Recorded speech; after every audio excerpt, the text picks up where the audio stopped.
Tiens, au fait, t'es au courant que la Russie hier a déplacé une véritable armada militaire au large du Japon et qu'elle menace de raser les deux Corées si elle trouve pas un accord de réunification sous 3 jours?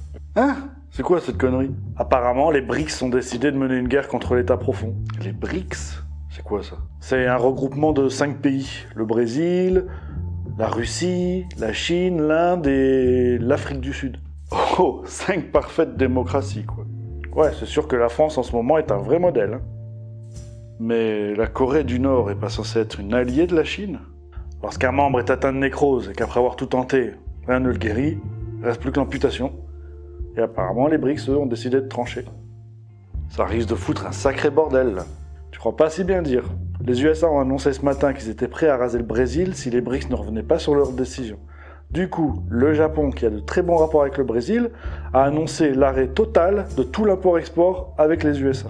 Et il n'y a même pas une heure, c'est l'Allemagne qui a répliqué en bloquant tout contact avec le Japon et qui a appelé à une réunion de crise de toute l'UE. Voilà, ça part en sucette là. Mais pire que ça, il n'y a plus aucun doute là, ça va vraiment péter dans les heures à venir. Et la France étant la première force armée de toute l'UE, on risque fort, toi et moi, de se retrouver en première ligne. Oh putain, mais t'es sérieux? Eh non, je me foutais de ta gueule. Je viens juste de te montrer à quel point il est facile de manipuler un esprit en le plongeant simplement dans l'émotionnel. Ça veut dire que tout ce que tu viens de dire, c'est faux? Totalement. Sérieux, mais t'es trop con, quoi. Merci. Si ça peut te rassurer, il y a quand même une chose qui est vraie. Ah ouais, laquelle? C'est que tu es très facilement manipulable.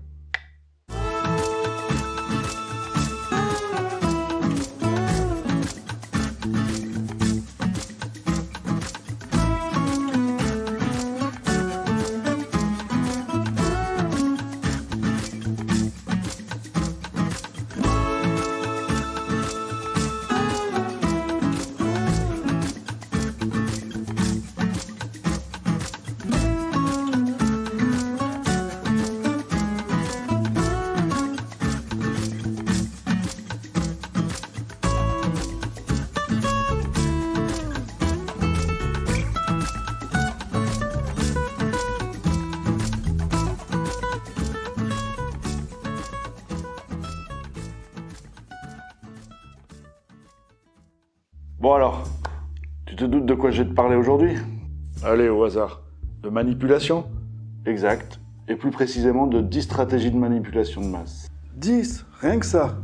Oula, il en existe beaucoup plus, mais celles-là sont particulièrement efficaces.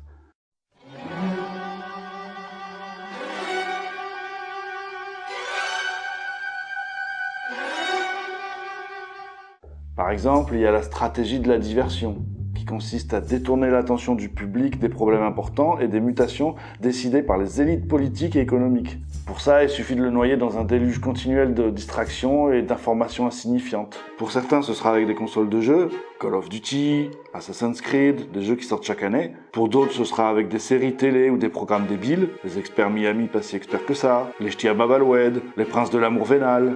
D'autres encore seront accros à Facebook, à Candy Crush, à Teubé Magazine ou encore à des sites de mode bizarres.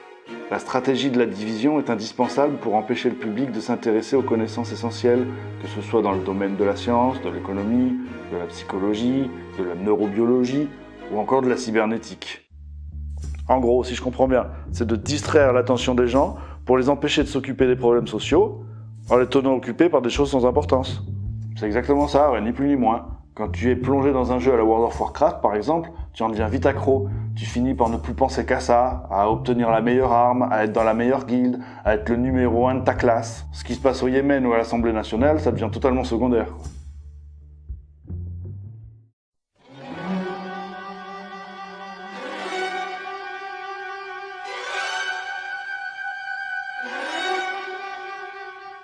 Ensuite, tu as la stratégie du choc et de la solution.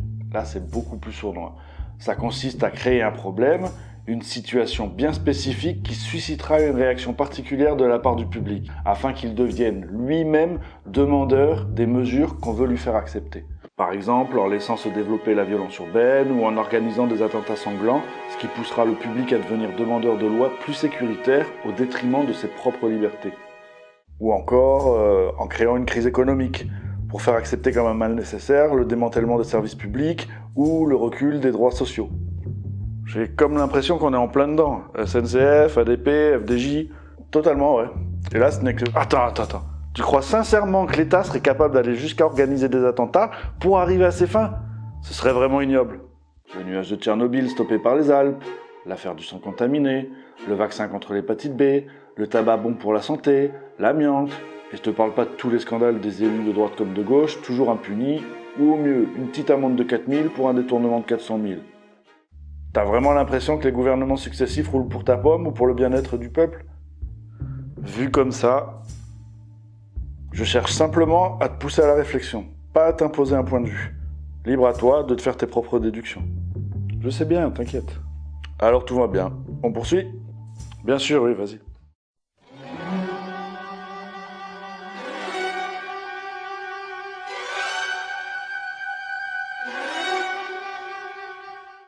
La troisième méthode, on est aussi en plein dedans, c'est la stratégie de dégradation.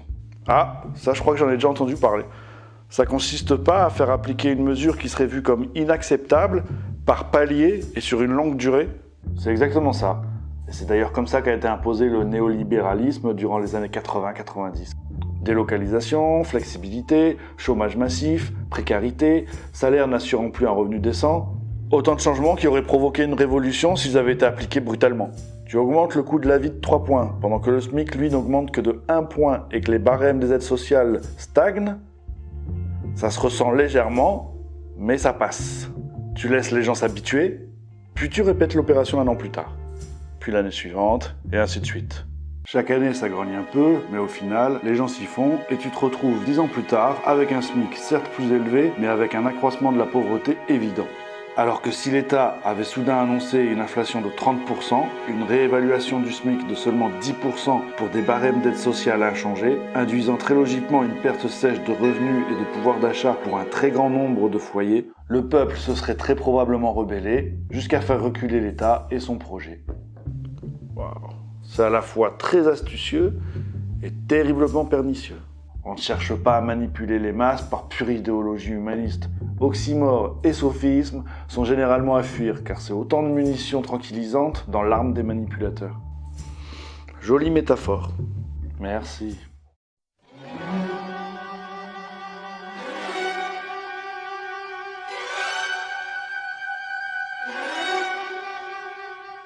La quatrième stratégie, c'est la stratégie du différé, qui est une autre manière de faire accepter une décision impopulaire. Pour ça, il suffit de la présenter comme douloureuse, mais nécessaire à terme, afin d'obtenir l'accord du public dans le présent pour une implication future. C'est toujours plus facile d'accepter un sacrifice futur qu'un sacrifice immédiat, déjà parce qu'on n'a pas besoin de fournir l'effort tout de suite, et puis on a souvent tendance à se dire naïvement que tout ira mieux demain, et que du coup on n'aura pas besoin d'en arriver là.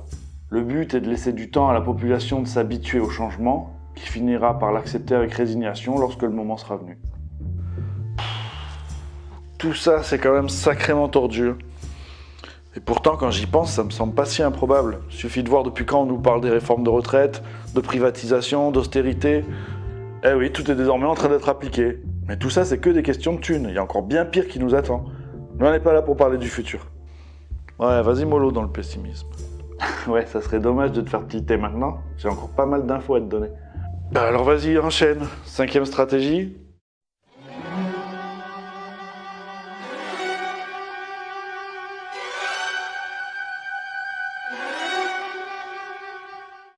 Ah, celle-là, sûrement la plus connue et assurément la plus visible pour celui qui veut voir. Il s'agit de la stratégie d'infantilisation.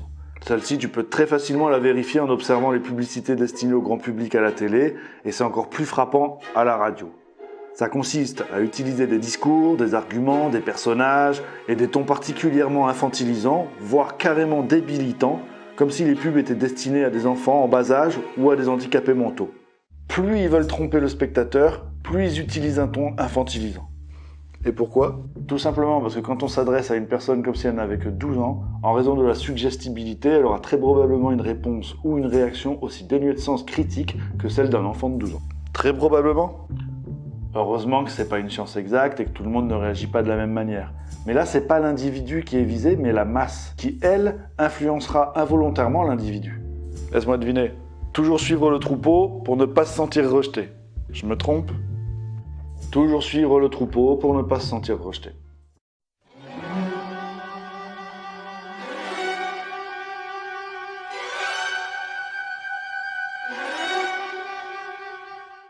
Ensuite, on a la stratégie de l'émotion, qui consiste à faire appel à l'émotionnel pour court-circuiter l'analyse rationnelle et donc le sens critique de l'individu. Par exemple, des images diffusées dans les médias de migrants morts sur une plage qui annihilent tout l'esprit critique qu'on pourrait en avoir derrière. Tout ce qui nous permettrait de réfléchir concrètement sur cet événement, de prendre du recul, d'en avoir un regard critique, de se questionner sur les causes réelles qui ont mené à de tels drames. L'utilisation du registre émotionnel permet d'ouvrir la porte d'accès à l'inconscient pour y implanter des idées, des désirs, des peurs, des pulsions et même des comportements. Lorsqu'on est plongé dans l'affect, on en perd toute notion de raison. Putain, ça fait flipper quoi. Je pensais pas qu'on était si faible et si facilement manipulable. On l'est encore bien plus que tu ne le crois. Regarde, en cet instant, moi-même j'influence ta réflexion. Ah là là là là, t'es tellement prévisible. Oh, t'as fini, oui. Enchaîne plutôt sur la 7e stratégie, va.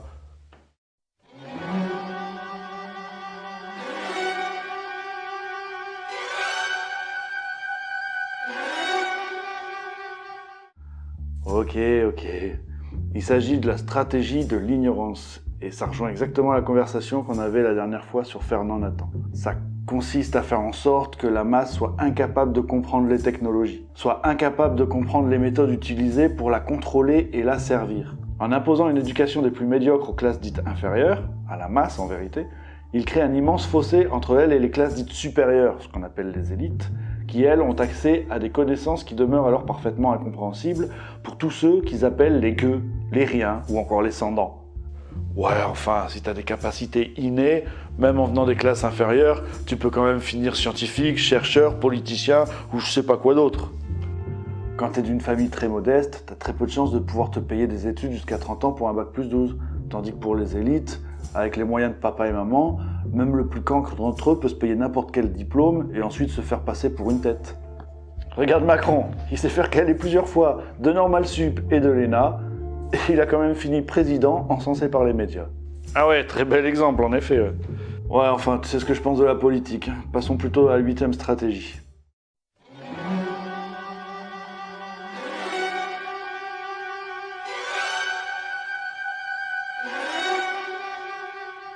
C'est la stratégie de la médiocrité. Alors celle-là, pour celui qui est dominé par son ego, ça en fout un coup. Ça consiste tout simplement à encourager la masse à se complaire dans la médiocrité, en la poussant à trouver cool le fait d'être bête, vulgaire et inculte, en érigeant au statut d'idole et de modèle les personnes les plus stupides possibles. Ça tu le vois avec toutes leurs émissions débiles qui n'apportent strictement rien de bénéfique, avec toutes ces vedettes de télé-réalité qui en ressortent en général pour une courte période de pseudo-gloire.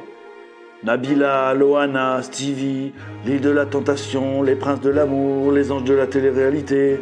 Ça rime strictement à rien, et pourtant ça engendre des foules de fans, et d'autres qui prétendent ne regarder que pour se moquer, mais qui ne peuvent pas louper ne serait-ce qu'un épisode. Y a pas plus aliénant et débilisant que ces pseudo-divertissements. J'ai une amie qui regarde ces trucs, mais genre accro quoi. Tout ce qu'elle trouve à me dire, c'est que ça la fait rire. Elle sait que c'est totalement débile, mais ça l'éclate. Qu'est-ce que tu veux que je te dise ? C'est juste affligeant. Mais bon, passons. La 9e méthode, c'est la stratégie de la culpabilité.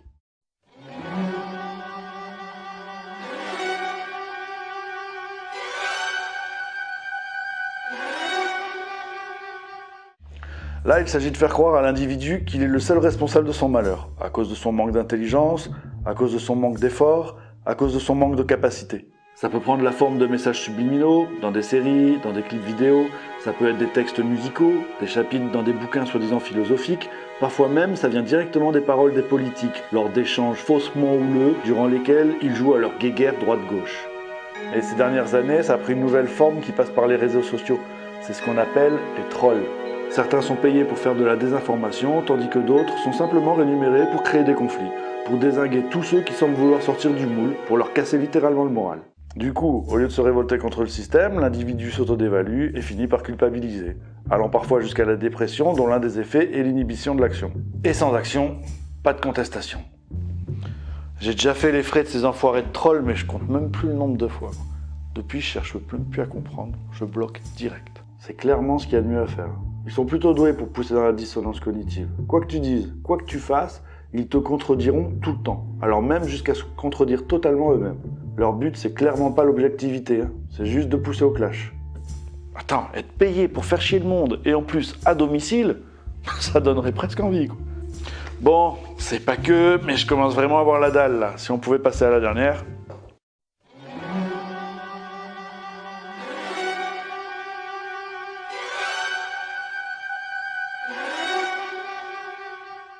Et la 10e méthode, c'est la stratégie de la connaissance.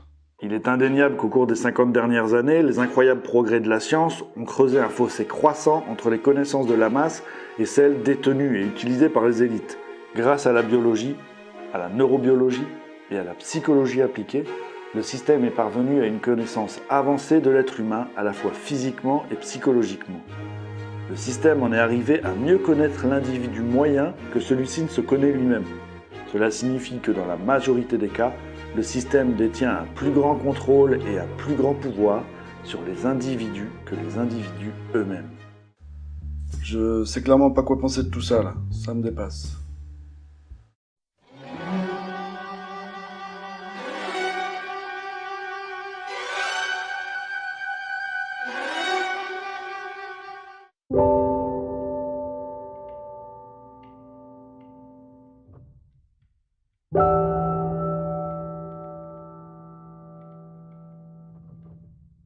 Si tu cherches à avoir un avis concret, là, tout de suite, maintenant, alors sois certain que tu seras dans l'erreur. Ne serait-ce que dans une erreur de réflexion. Je te le demande sincèrement. Ne me crois pas aveuglément, comme tu as pu croire toute ta vie aveuglément enfermé Nathan. Écoute, prends note, réfléchis, fais des recherches, constate par toi-même, mais ne crois personne sur parole, pas même moi. Se laisser influencer, c'est quelque part se faire manipuler. Quand bien même il n'y aurait pas la moindre mauvaise intention cachée derrière des paroles ou des actes. La manipulation est partout, tout le temps. Et il est évident que lorsque tu commences à la voir, tu as l'impression de devenir parano. Mais je te rassure, une fois que tu la vois réellement, une fois que tu parviens à admettre que tu as toi-même été manipulé, comme tout le monde, depuis toujours, une fois que cette information est digérée, tout devient beaucoup moins douloureux.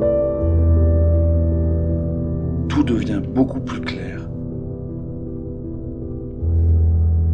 Tout devient beaucoup plus limpide.